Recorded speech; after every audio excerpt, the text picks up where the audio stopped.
सुरुवातीला महाराजांचं नतमस्तक होतो। माझं गाव करवंदी, तालुका उदगीर, जिल्हा लातूर। माझं नाव सचिन प्रभू बिरादार, माझ्या वडिलांचं नाव प्रभू माधवराव बिरादार। माझ्या वडिलांनी रागाच्या भरामध्ये राऊंडअप औषध पिलेलं होतं। पिल्यानंतर 2 दिवसानंतर ऑक्सिजन लेवल 0.7 आणि बीपी 214 आणि ठोके सुद्धा एकदम कमी होते। आणि डॉक्टरने सांगितलं होतं मला जेवढं होतं तेवढं मी केलंय आणि आता पर्याय नाही, यापुढे तू घरला घेऊन जा, तुला जे जमल ते कर। मी डॉक्टर साहेबांना सांगितलं, साहेब अजून काही प्रयत्न करा।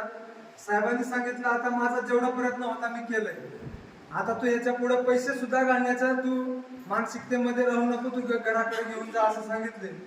आणि महाराजांचे शिष्य माझे भाऊ आहेत। माझ्या भाऊने सांगितलं आपण महाराजाला फोन करून आपण महाराजांना इथं बोलवू।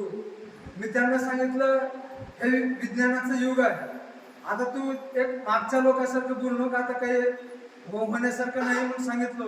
पण माझ्या भाऊने मला समजावून सांगितलं माझा विश्वास आहे महाराजावर, मला काय ते मला आणि महाराजाला माहित आहे आणि तू ऐक म्हणून मला फोन करायला सांगितले भाऊने। आणि मी महाराजांना फोन केलो आणि महाराजांनी मला सांगितलं मी 2 ते 3 तासात मी तुमच्यापाशी येतो आणि आशीर्वाद देतो म्हणून सांगितले।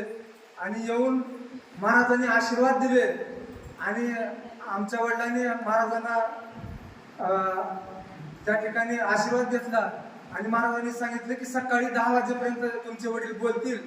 तर खरंच सकाळी ऑक्सिजन लेवल आला आणि ऑक्सिजन तिथे डॉक्टरनी काढलं आणि 10 वाजता आमच्या वडिलांनी बोलले।